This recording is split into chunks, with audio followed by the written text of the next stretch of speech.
ఓం శ్రీ పరమాత్మనే నమః. శ్రీమద్భగవద్గీత అథ చతుర్థోऽధ్యాయः. జ్ఞానకర్మసన్న్యాసయోగः. శ్రీభగవానువాచ ఇమం వివస్వతే యోగం ప్రోక్తవానహమవ్యయం వివస్వాన్మనవే ప్రాహ మనురిక్ష్వాకవే బ్రవీత్.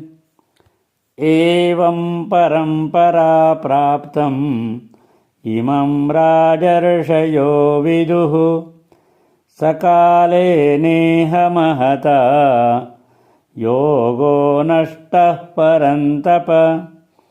స ఏవాయం మయా తేద్య యోగః ప్రోక్తః పురాతనః. భక్తోసి మే సఖా చేతి రహస్యం హ్యేతదుత్తమం.